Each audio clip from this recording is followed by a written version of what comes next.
तो आज हम करने वाले हैं कंप्लीट एलिमेंट्री कैनाल, और उसमें हम देखने वाले हैं फेरिंग्स टू एनस कैसे जाता है प्रोसेस।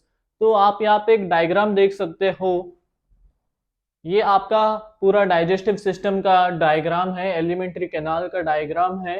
तो हमने बक्कल कैविटी फिनिश कर लिया था। लास्ट लेक्चर में हमने टीथ एंड टंग के बारे में डिटेल में पढ़ा था।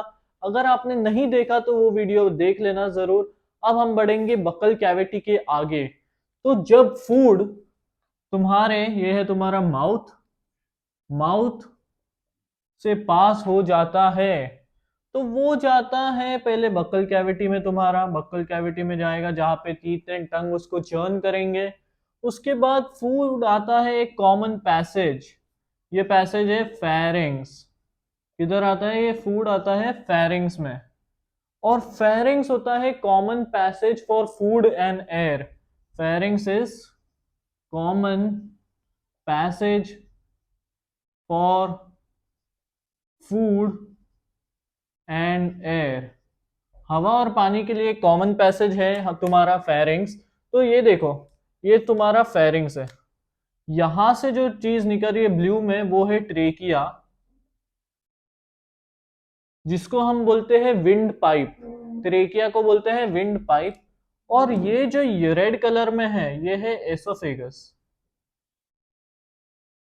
इसोफेगस बोलते हैं इसको। और ये होता है फूड पाइप।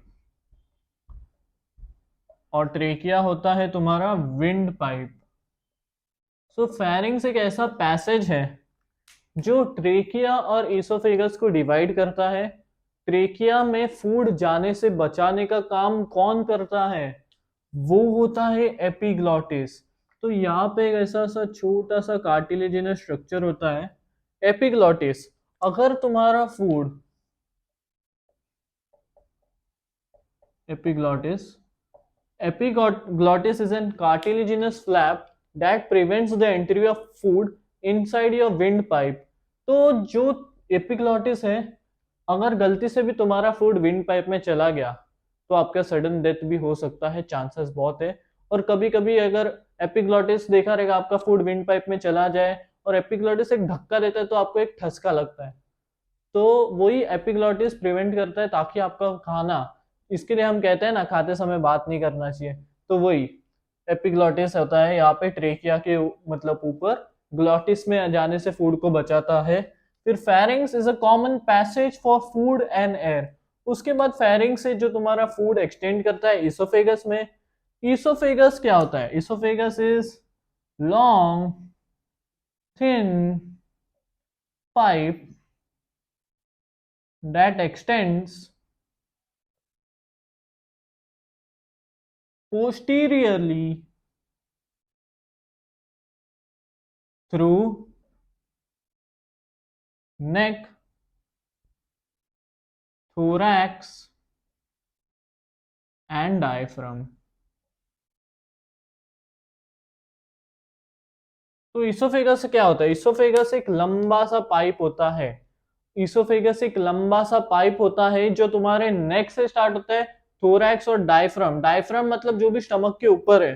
तो ये लाइन में बना देता हूं, ये जो भी स्टमक के ऊपर है वो हो गया डायफ्राम। ये है तुम्हारा नेक, ये हो गया थोरैक्स, और ये जो लाइन आता है वो डायफ्राम है। डायफ्राम के नीचे जो भी होता है वो होता है एब्डोमिनल कैविटी। डायफ्राम के ऊपर जो भी होता है वो होता है थोरैसिक कैविटी। तो ये हो गया तुम्हारा थोरैक्स, ये नेक, और ये डायफ्राम वहां तक एक्सटेंड करता है तुम्हारा इसोफेगस। और इसोफेगस खुलता है तुम्हारे जे शेप्ड बैग में जिसको हम बोलते हैं स्टमक। सो इसोफेगस जहां पे खुलता है वहां पे एक स्पिंक्टर लगा होता है, वहां पे लगा होता है एक स्पिंक्टर।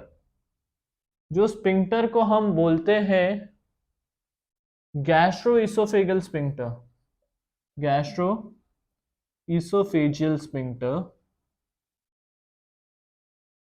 या फिर इसको हम बोलते हैं कार्डियक स्पिंक्टर। क्यों? क्योंकि हम बताएंगे आपको। आप बोलोगे कार्डियक तो हार्ट में आता है, तो स्टमक में कैसे यूज कर रहे हो? कार्डियक अगर ग्लैंड बोला तो वो होता है स्टमक में, और कार्डियक मसल बोला तो वो होता है हार्ट में। समझा?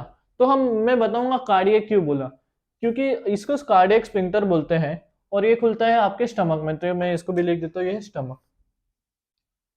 तो स्टमक क्या होता है? Stomach is a J shaped bag. J shaped bag.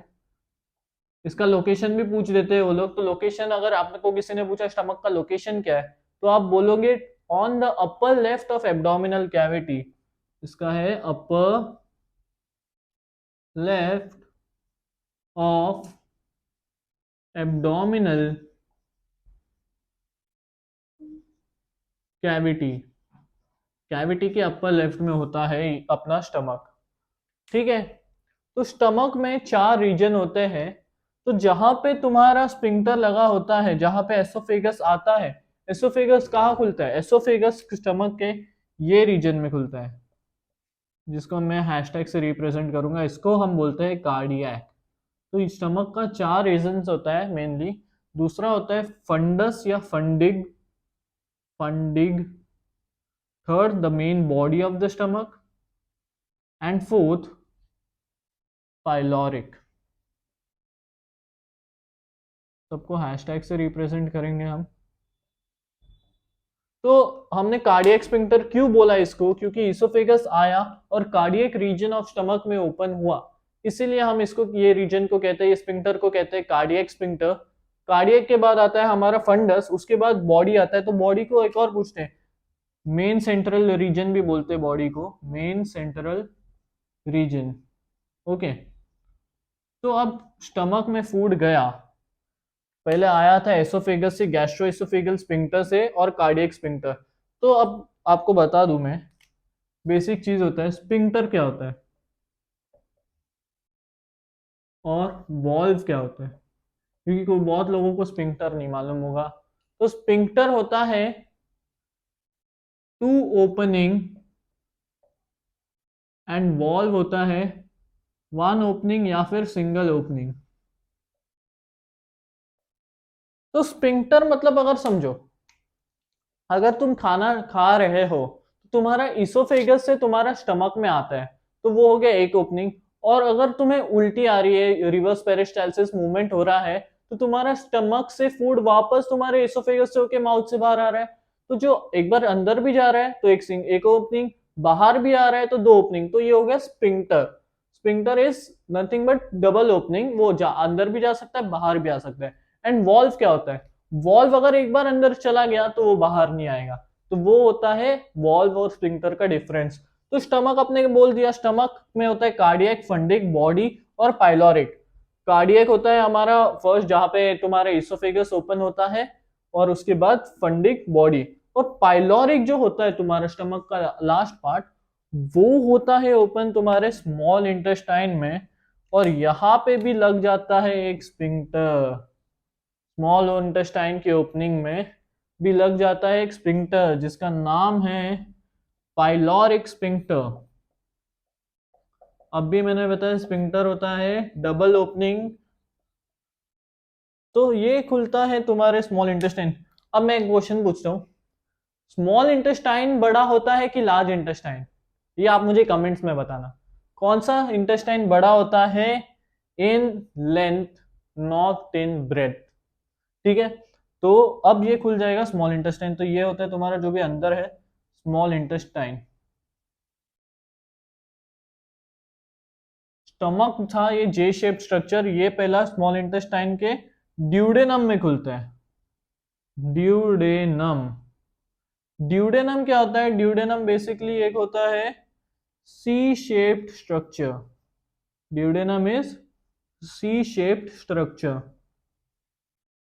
Okay. तो ड्यूडेनम, तो स्मॉल इंटेस्टाइन का ना 3 बेसिक कैटेगरीज होता है। स्मॉल इंटेस्टाइन को 3 पार्ट्स में बंटता है। एक आता है तुम्हारा duodenum, second jejunum, third ileum. तो ड्यूडेनम होता है तुम्हारा जो सी शेप्ड स्ट्रक्चर होता है, जो स्टमक के बाद आता है, सी शेप्ड स्ट्रक्चर। तो जो तुम्हारा स्पिंक्टर भी आएगा ना, ये यहां नहीं आएगा। तुम्हारा स्पिंक्टर जो आएगा वो ड्यूडेनम के पास ही आ जाएगा। तो ये हो जाएगा। ड्यूडेनम के पहले एक स्फिंक्टर लगा होता है, जो ड्यूडेनम क्योंकि स्मॉल इंटेस्टाइन का फर्स्ट पार्ट है, तो जो स्टमक में पाइलोरिक स्फिंक्टर वो ड्यूडेनम में ओपन होता है। तो ये हो गया पाइलोरिक स्फिंक्टर, इसको बोलते हैं, जो स्टमक से जाता है और ड्यूडेनम में सी शेप ड्यूडेनम में ओपन होता है।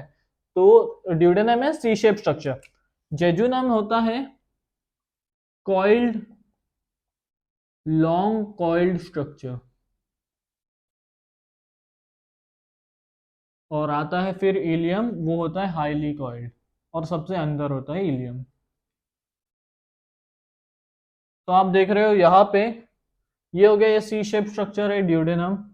उसके बाद जो बाहर है, ये बाहर जो है वो है जेजुनम। और एकदम अंदर जो देखोगे आप, कॉइल्ड कॉइल्ड कॉइल्ड, वो है इलियम। तो इलियम जो है, इलियम वो खुलता है लार्ज इंटेस्टाइन में, लार्ज इंटेस्टाइन में। और लार्ज इंटेस्टाइन के भी एक पार्ट जहाँ जिसको हम बोलते हैं सीकम में, और वहां पे लग जाता है एक वॉल्व। वॉल्व होता है सिंगल ओपनिंग, तो वहां पे लग जाता है एक वॉल्व जिसका नाम है इलियोसिकल वॉल्व, जिसका नाम है इलियोसिकल वॉल्व। ये होता है यहाँ पे, यहाँ पे स्मॉल इंटेस्टाइन और लार्ज इंटेस्टाइन के बीच एक वॉल्व लग जाता है। ये होता है इलियोसिकल वॉल्व। इंपॉर्टेंट क्वेश्चन है कि which valve acts between ileum and caecum. तो लार्ज इंटेस्टाइन सबसे पहले स्टार्ट होता है सीकम से, ये होता है सीकम। तो सीकम होस्ट करता है सिम्बायोटिक माइक्रो ऑर्गेनिजम्स, और सीकम के पास एक होता है वेस्टिजियल ऑर्गन जो होता है वर्मीफॉर्म अपेंडिक्स, जो अब ह्यूमंस में काम नहीं आता है, क्योंकि पहले वो काम आता था, क्योंकि तब अपने ह्यूमंस रॉ चीज खा लेते, रॉ मीट खा लेते थे, तो उनके बॉडी में सेलुलोज प्रोड्यूस होता था, तब वो वर्मीफॉर्म अपेंडिक्स अभी काम आता था। अब सिर्फ ये एक ऑर्गन र्यूमिनेंट्स में पाए जाते हैं, जैसे कि गाय, वो पहले से ही घास खा लेते हैं, उसके बाद स्टोर करते हैं, उसके बाद जब वो खाली बैठे रहते हैं तब वो वापस च्यूइंग करते रहते हैं। आप देख रहे हो गाय हमेशा कुछ ना कुछ चबाता रहेगा, तो वो किससे होता है, ये चीज से, वर्मीफॉर्म अपेंडिक्स। ये पाया जाता है सीकम में, vermiform appendix, this is found in caecum of large intestine. And caecum host symbiotic micro organisms को होस्ट करता है, ये याद रखना सीकम के बारे में। तो उसके बाद अपना लार्ज इंटेस्टाइन डिवाइड होता है 4 पार्ट में, जो ऐसा सीधा ऊपर जा रहा है, आप देख सकते हो सीधा ऊपर जा रहा है। इसको मैं बोलूंगा लॉन्जिट्यूडिनल या फिर असेंडिंग कोलॉन।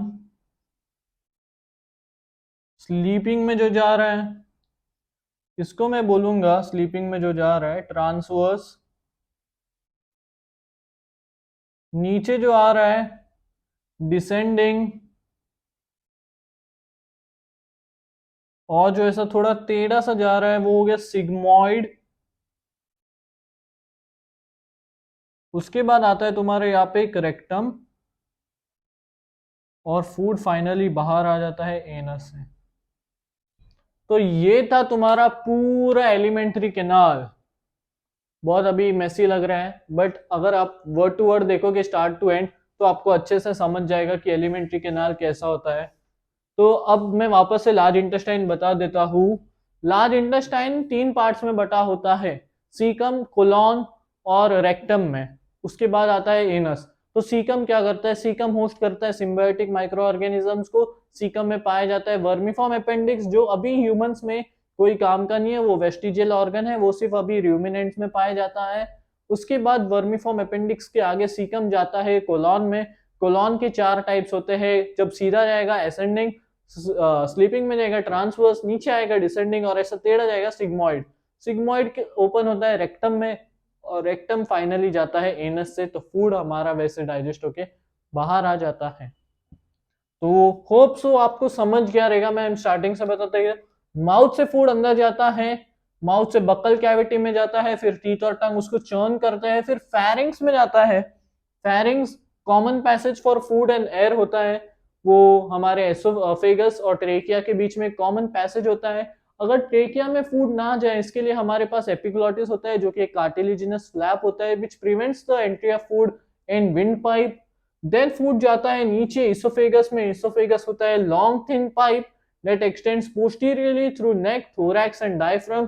इसोफेगस खुलता है जे शेप बैग स्टमक में, वहां पे एक स्पिंक्टर लग जाता है गैस्ट्रोइसोफेगस या कार्डियक स्पिंक्टर।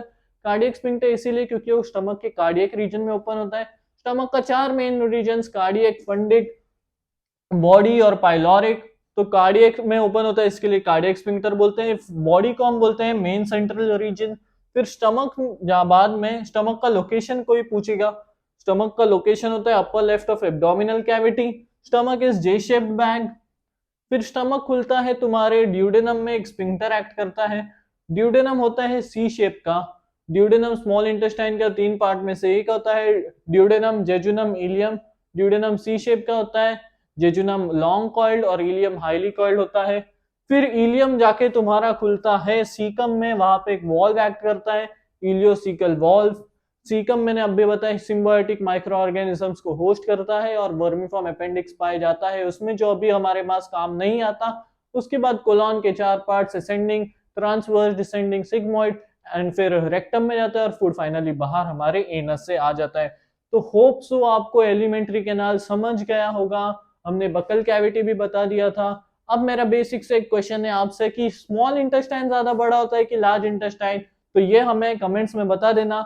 और अगर वीडियो अच्छा लगा तो don't forget to like, share and subscribe. Thank you.